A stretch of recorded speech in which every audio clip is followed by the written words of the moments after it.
Assalamualaikum warahmatullahi wabarakatuh. Saya bertugas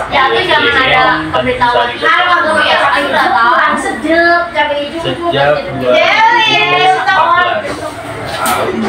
Background saya S1 PGSD dan beasiswa pengumpul itu dulu di Jakarta.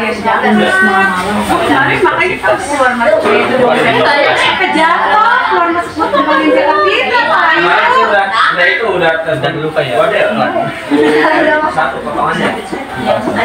Apa? Karena kemarin dua potong dua kan pasoknya begitu ternyata. Iya nggak bisa di sana. Kemarin ternyata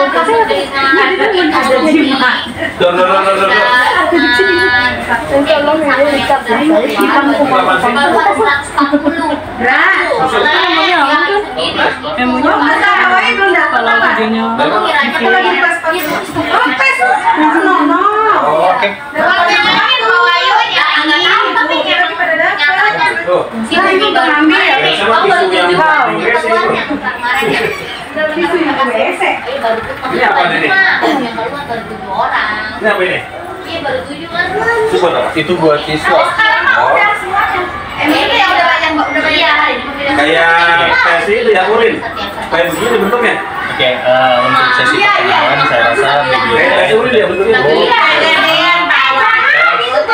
Dan pengalaman mungkin dari kakak-kakak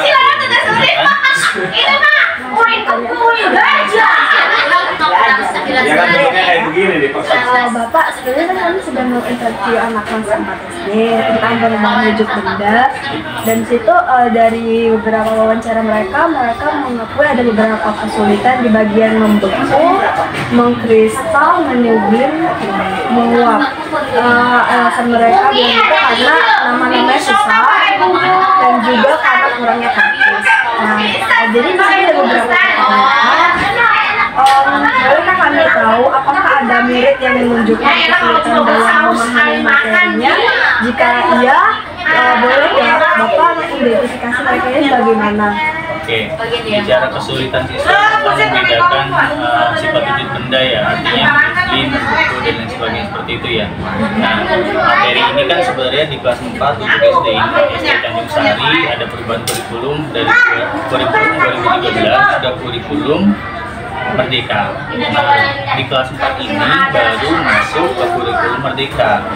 Di kurikulum Merdeka ini perubahan sifat wujud benda yang dari mulai membeku, menyublim dan sebagainya itu memang ada di kelas 4. Yang di kurikulum 2013 itu seharusnya ada di kelas 5.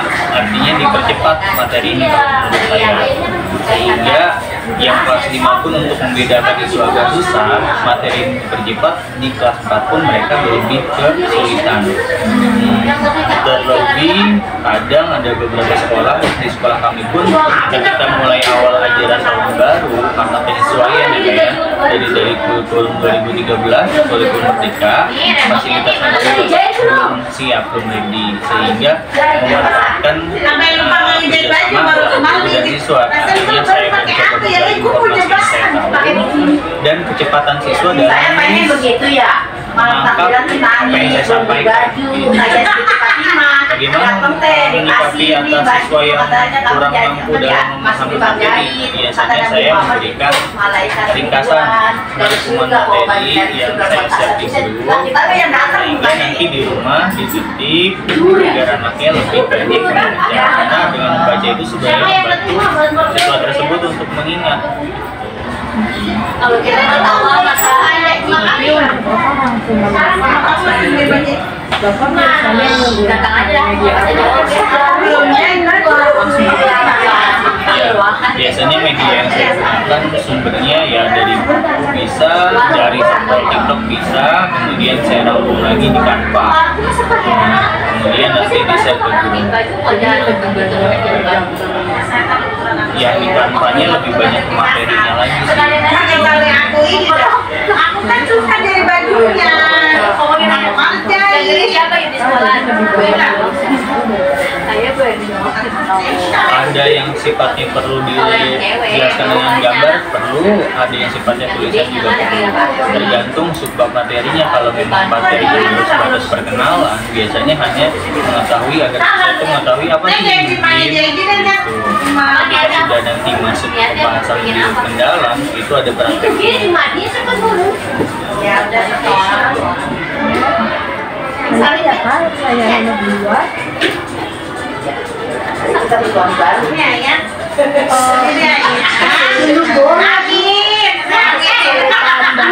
Perubahan wujud benda ini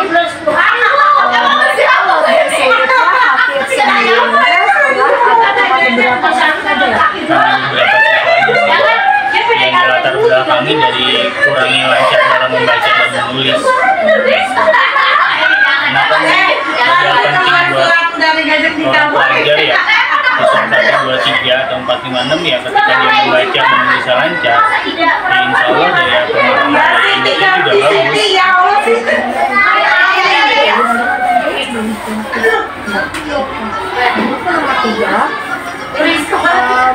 Dalam perubahan wujud benda di bagian apa itu pemahaman materi itu perubahan wujud dalam sebuah konteks. Oh ya, dalam perubahan wujud benda siswa kesulitan di bagian mana apakah memahami materi perubahan wujud dalam sebuah konteks seperti mencari atau memilih dari segi pandang. Sebenarnya sih nggak ada yang sulit siswa itu mendengarkan, hanya mungkin ketika ulangannya kadang beberapa siswa tuh ketika dijelasin oh iya oke. Mungkin sama dengan kakak-kakak nih kalau misalkan lagi kuliah oke Pak ngerti, tapi begitu selesai materi dikasih tugas apa ya, jadi kalau bicara bagian mana yang sulit ya nggak ada yang sulit sih sebenarnya, cuma kadang minimnya literasi yang menjadi kan siswa itu sebenarnya tidak mengetahui apa yang dimaksud dengan menyembunyi, membeku, mencair, untuk membedakannya. Nah, mungkin bisa didukung dengan praktek. Cuma untuk praktek karena ada beberapa waktu, karena kita kan SD negeri yang masih jam belajar paralel nih, pergantian kelasnya, jadi tidak tercukupi. Kalau ada yang bisa dipraktekin ya biasanya mereka akan mengingat salah satunya, misalnya yang bisa dia pahami ya mencair, itu kan paling gampang dari batu es nih. Kemudian berapa lama dia cair, itu kan salah satu cair yang bisa paling ditangkap. Lebih sulit ketika dia kayak menyumbang itu gambarannya kayak gimana sih Pak? Menyumbang karena itu kan harus dipraktekkan gitu. Kalau untuk mencair sendiri kan memang sehari aja dia dapat melihat mencair itu.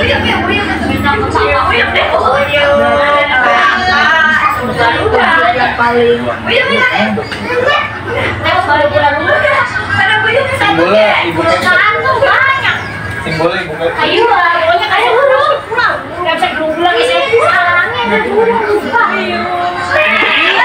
perubahan wujud yang menurut Bapak paling susah dipahami itu karena susah dibayangin berarti kayak ngembun emang mengembunnya.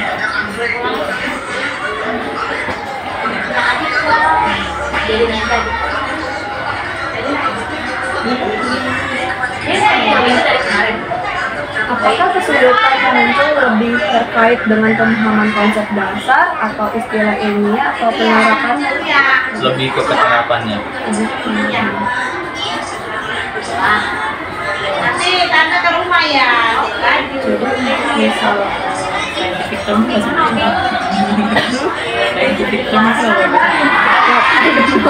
jadi kayak misalnya kata ilmiah misalnya ini kondensasi ini kristalisasi berarti mereka belum masuk ke Belum. Karena dari sifat-sifat itu di kelas 4 itu hanya sebatas pengenalan dasarnya aja kan.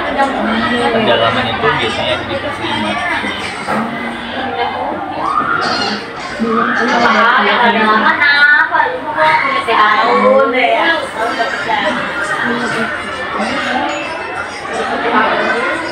Beda-beda baik. oh iya, Bapak kalau boleh tahu siswa itu lebih paham dengan penjelasan itu secara teori, contohnya kayak visual atau praktek langsung ya di kelas? Gabungan, artinya kalau media dasar itu kan sebenarnya dari ceramah, cuma ceramahnya ini kita harus ceramah yang variatif. Artinya ceramah itu kan metode dibilang yang paling kuat dan kuno, padahal menurut saya media ceramah itu ya adalah dasar dari semuanya. Kayak misal kita menggunakan storytelling, cerita gitu kan. Tapi untuk mata pelajaran kita sendiri lebih cocok dengan media praktik gitu. Secara audiovisual bisa kita menggunakan infokus, anak-anak menyimak bagaimana contoh dari menyublim, membeku, dan lain sebagainya.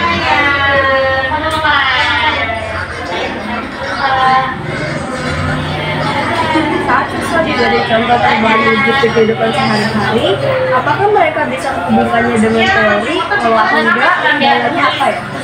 Mereka biasanya mengetahui, tapi untuk mengkaitkan, oh ini yang dibilang ini, kayaknya anak jarang untuk tertarik membahasnya gitu. Kayak misalnya batu es mencair ya, mereka tahu mencair. Batu es membeku, ya mereka tahu gitu. Tapi lebih ke lack of interest, kayak kurang minat untuk mendalami. Gitu.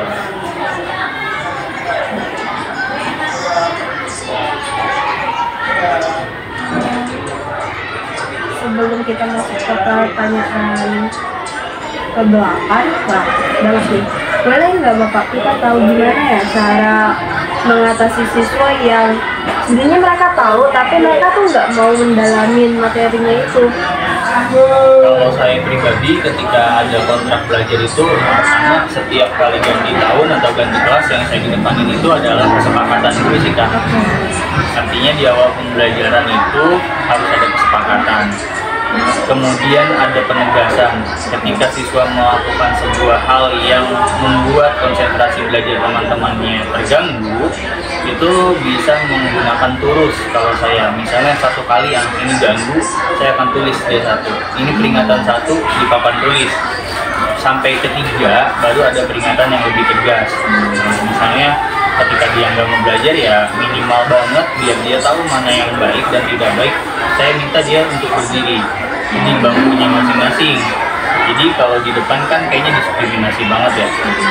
Kalau saya di bangkunya aja masing-masing dengan memegang buku dia sambil seperti ini gitu. Jadi minimal dia tuh tahu bahwa buku ini untuk dibaca, dipahami. Terus juga saya nyampaikan dari segi sosialnya, kamu itu nggak baik kalau seperti itu buku kamu pegang dicoba 1 menit aja kamu pegang dengan kondisi seperti ini, kamu harus tahu itu tuh uangnya dibeli oleh ayah bunda kamu.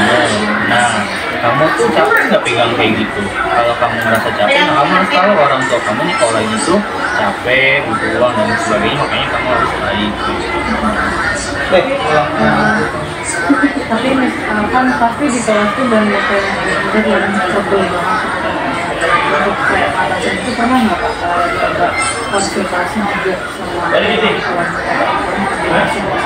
ada ketika kita mengetahui anak ini punya berkebutuhan khusus ya, artinya kita tidak bisa melakukan pendekatan sebagaimana siswa yang lainnya. Saya akan panggil, Bu, kayaknya anak ibu coba dikomunikasikan ke psikiater, ke psikolog. Sepertinya ada beberapa hal yang perlu kita cari tahu. Nanti hasil dari ibu konsultasi sama psikiater atau psikolog, coba konsultasikan ke kita gitu. Jika kita mengetahui kenapa penyebabnya, kita akan cari tahu solusinya untuk anak ibu ini seperti apa. Jadi tidak disamaratakan. Tapi dari orang tua sendiri habis pengobatan nanti anaknya besoknya dia bakal improve perlahan gitu. Tergantung ekonominya sih Kak. Saya pernah 2 kasus ketika ekonominya mereka itu di kalangan menengah ke atas, mereka akan sesuai dengan arahan guru, mereka ke psikolog, konsultasi dan lain sebagainya. Tapi ketika orang tuanya mohon maaf yang mungkin pemahamannya kurang dari segi ekonominya juga pas-pasan, akhirnya mereka konsultasinya ke gurunya. Arti kata guru itu apa ya, kayak semacam orang pinter atau enggak, dukun misalnya. Saya pernah ngalamin, Bu, anak ibu gini-gini, enggak kok Pak, saya udah nanya sama orang pinter, anak saya nggak kenapa-napa. Nah, artinya untuk menyampaikan hal itu ya tergantung tindak lanjut dari orang tua atau feedback dari orang tua, dan itu tergantung latar belakang sosial ekonominya juga. Terlebih kita kan di sekolah negeri ya kayak. Lanjut, menurut Bapak, apa ya yang menjadi penyebab utama murid ini sulit di materi ini? Contohnya selain perubahan kurikulum, apakah pemahaman dasar sainsnya mereka masih kurang? Atau metode pembelajarannya? Atau emang benar-benar semuanya total dari minat belajar? Udah semuanya dari minat belajar sih, ada faktor internal dan eksternal ya. Kalau internal dari siswa itu sendiri kan, nah eksternalnya itu misalnya dari gurunya. Nah artinya selaku seorang guru, agar siswa mau memahami, menyimak dan sebagainya, dosen saya, Ibu Polri, waktu itu menyampaikan bahwa seorang guru itu harus berperformen seperti halayaknya artis. Guru itu harus seperti artis, artinya apa? Ya kapanpun, jam berapapun kita masuk di kelas itu, ya kita harus menunjukkan kita itu ceria, kita itu baik-baik aja, kita itu sehat. Ketika kita menunjukkan hal yang positif, insya Allah siswa juga akan menunjukkan hal yang positif gitu. Kalau ada siswa yang misalnya dia murung dan lain sebagainya, bisa kita lakukan pemanggilan di jam-jam istirahat tanpa menegurnya siswa tersebut di hadapan umum atau di teman yang lain.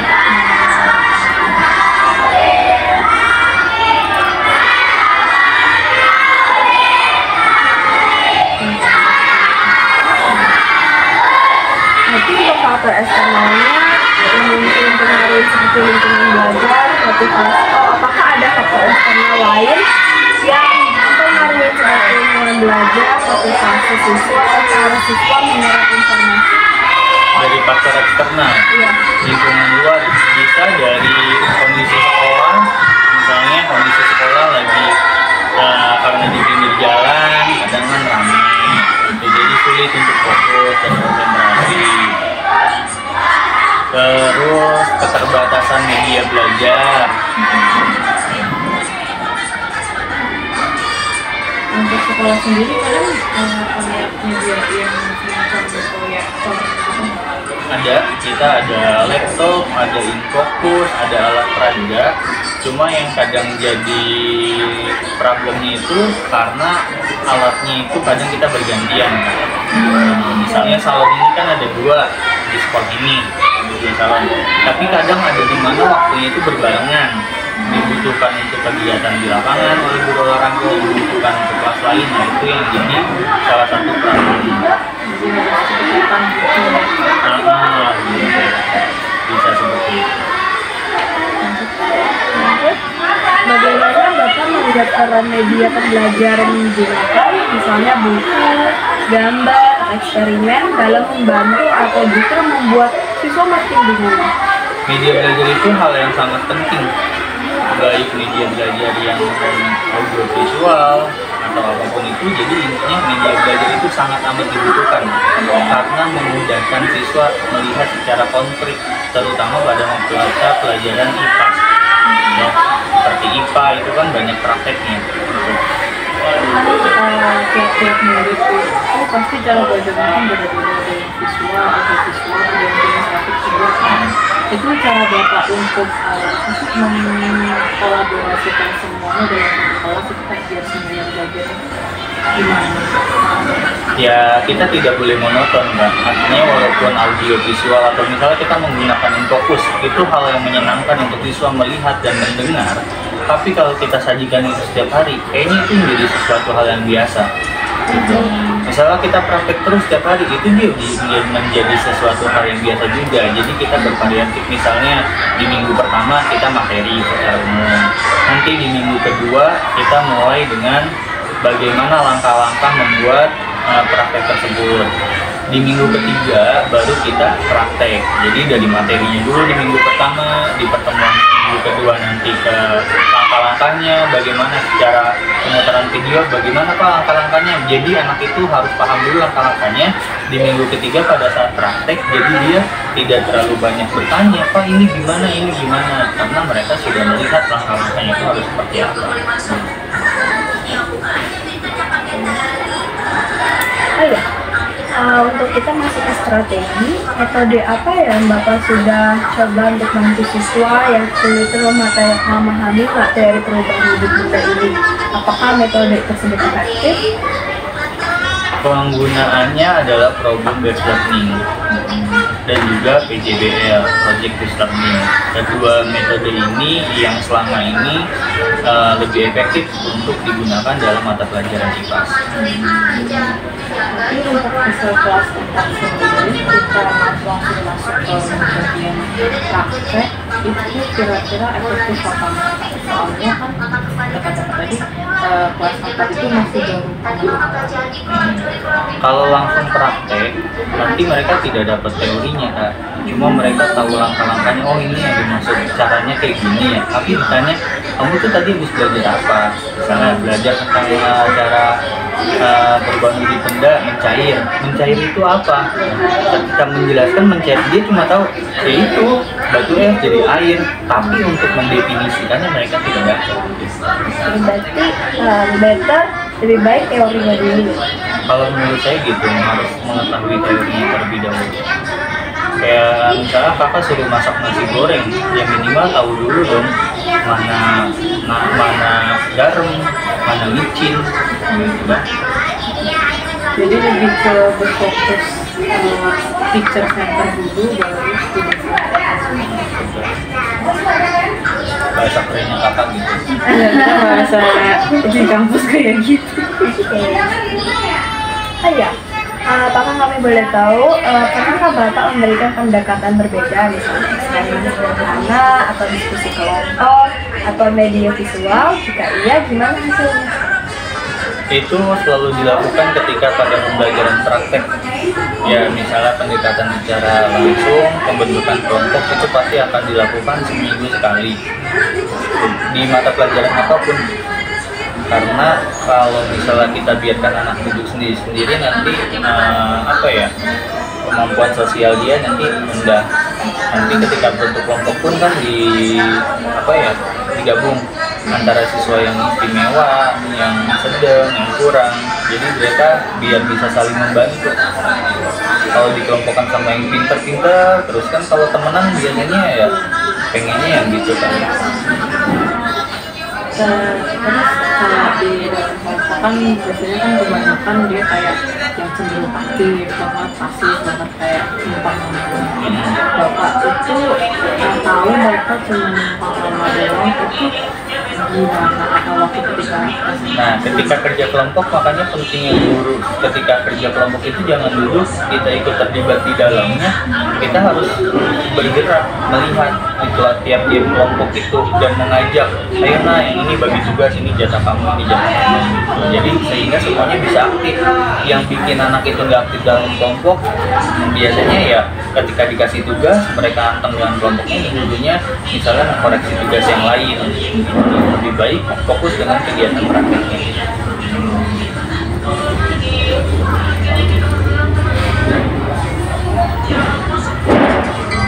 Kita nggak ada kelas filosofi di dalam. Iya, kalau juga menurut Bapak, apakah murid yang mengalami kesulitan ini memerlukan bimbingan tambahan atau metode khusus agar bisa memahami materi? Kalau iya, boleh disebutkan. Kalau memang anak ini memiliki kemampuan yang berbeda atau anak yang berkebutuhan khusus, itu perlu pendalaman. Tapi kalau misalnya kekurangannya tidak sampai ke kriteria ABK, saya perlakukan sama.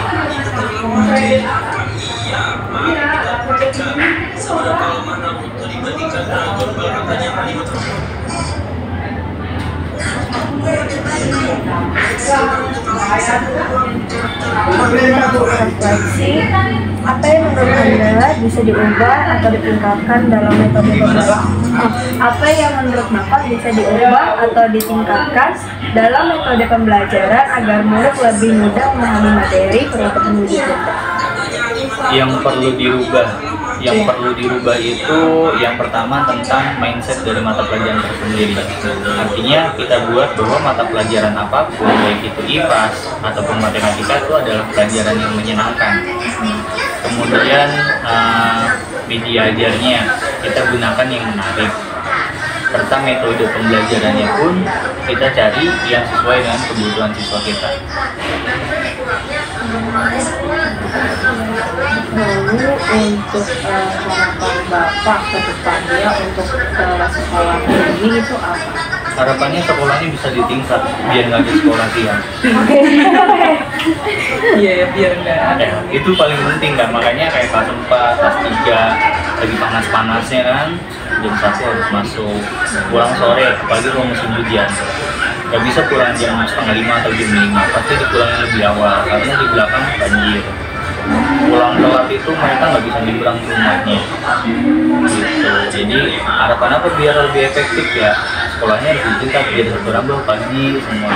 Berarti ini sistemnya ganti-gantian. Ganti-gantian kelas 1, kelas ini aja kelas 1, kelas 2, kelas 4 kelas. Jadi untuk satu mata pelajaran itu berapa jam? Kalau hitung jamnya 40 untuk kelas tinggi, kelas rendah 35 kalau tidak salah hitung. Jadi kalau kita sendiri tidak Masuk ke 40. Tapi nggak semuanya, ada kayak misalnya PJOK dia 35 per jamnya ya. Nah kalau saya nanya sama kakak-kakak, kenapa kakak milih PGSD? Nah, dulu juga saya ditanya, kenapa PGSD? Ayah saya guru, ibu saya guru, terus ngeliat guru enak.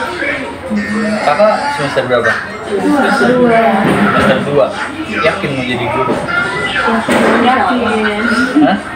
Yakinnya kayak Rabu, yakin mau jadi guru. soalnya kita lebih di akademisi. Akademisinya gimana maksudnya? Seperti dididik untuk menjadi dosen. Oh lebih ke arah dosen Iya, nantinya gitu. iya. Ya mudah-mudahan. Tapi kalau backgroundnya PGSD kan ya katanya ya, PGSD itu kan guru. Guru itu kan udah banyak nih. Kalau kakak update teman-teman saya aja hampir berapa ribu mau demo karena pengangkatannya tertunda. Yang mereka itu banyak banget loh. Sekian tahun mereka mengabdi, kayak saya aja mengabdi 10 tahun baru diakui sebagai PNS, itu pun P3K. Dan ketika kita mau PNS kita harus tes. Kadang ketika kita mau tes nggak ada tuh yang namanya menghitung masa bakti di sekolah. Ada yang lebih mengedepankan ketika dia sertifikasi itu kan mereka yang kuliah mampu secara finansial ya kan. Tapi kalau nggak mampu ya udah ngabdi tiba-tiba PNS tes kalah sama yang sertifikasi. Nah kakak kan semester 2 nih ya, bisa jadi ada yang jadi guru, bisa jadi ada yang nggak jadi guru kan. Kalau cita-cita mulianya kan jadi guru nih, tapi kan guru banyak loh Pak. Dan jadi guru itu menurut saya bukan menjadi orang yang pintar sih, pengalaman saya orang yang bodoh, tapi ternyata banyak teman saya yang lebih pintar dari saya, dia nggak bertahan jadi guru karena secara salary nggak akan tercukupi untuk kebutuhannya. Yang kalau mungkin ayah bundanya sekarang PNS aman ya, tapi cerita deh sama yang honor 10 tahun gajinya 300, gajinya 500. Di 2025 aja wilayah Kabupaten Bekasi masih ada yang gajinya 500 masuk setiap hari. Kalau ngitung bensin pun nggak terpenuhi. Yakin nggak jadi guru?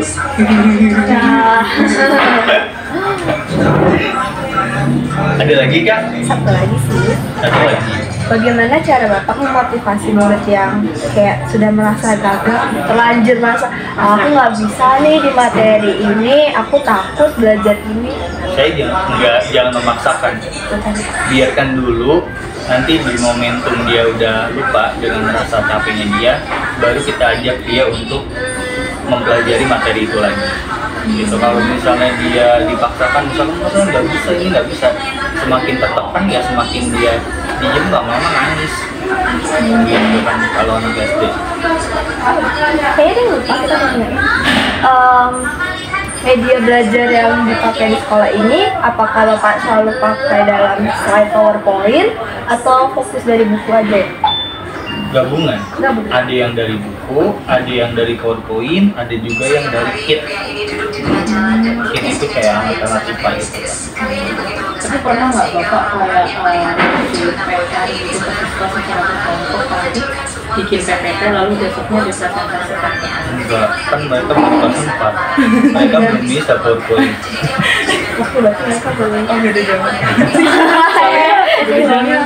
Emang kakak kelas 4 udah PPT? Iya Pak, di swasta. Kalau swasta mungkin, tapi kalau SD negeri untuk mengenal komputer aja tidak semuanya mengenal komputer kan. Berarti di sini siswa belum mengenal cara bikin PowerPoint gitu. Untuk kelas 1 sampai kelas 5 mereka baru mengenal dengan Microsoft Word.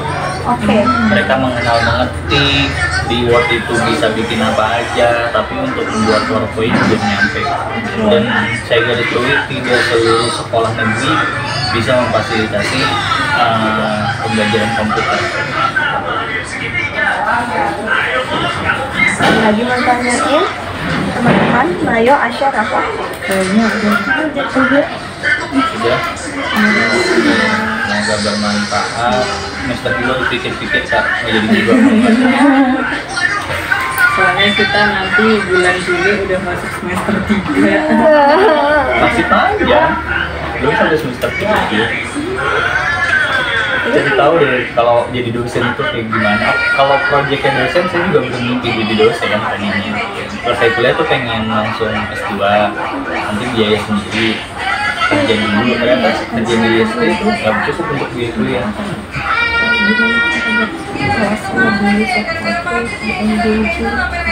Ya, kayaknya kita mau nambah dikit lagi deh Pak. Soalnya dapat info kita batal kelas hari ini. Sering boleh. Bapak kalau kalian boleh tahu sebagai calon guru kan kita pengen ya dong. Iya. Iya apa?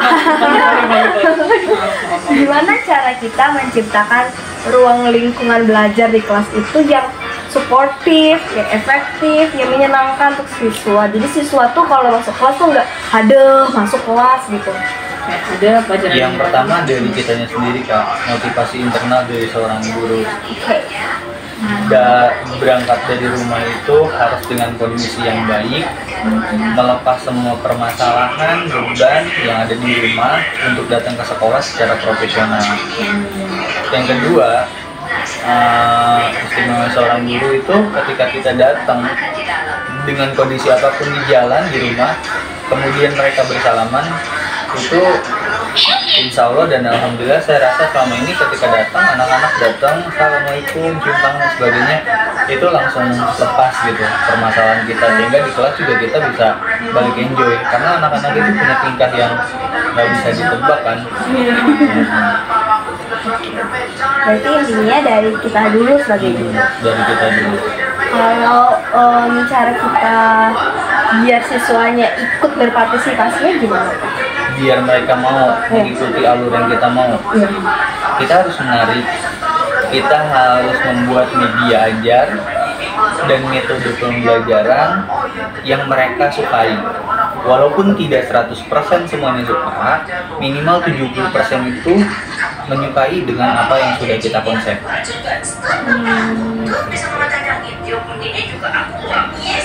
Jadi kalau contohnya mereka lebih prefer, Pak aku mau belajar tapi harus ada gamenya, berarti kita buat yang menarik mungkin gitu guys. Iya, itu harus selalu bisa. Ada yang namanya ice breaking kan Kak? Nah, biasakan ice breaking sebelum kita memulai pembelajaran, walaupun ice breaking itu secara berulang. What else?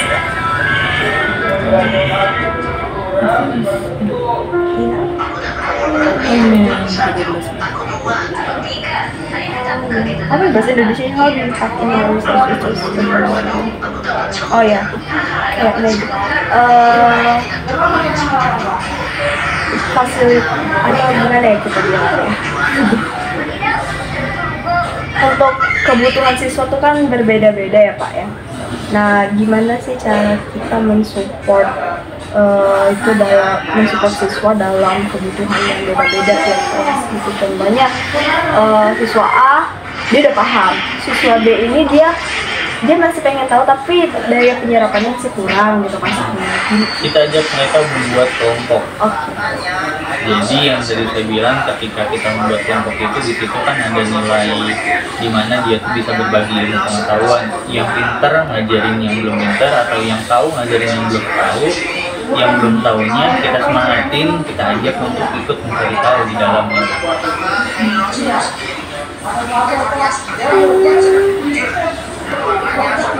Gimana? Iya, kayaknya udah semua di sini. Terima kasih ya, Pak. Ya, bermanfaat ya, Kak, ya.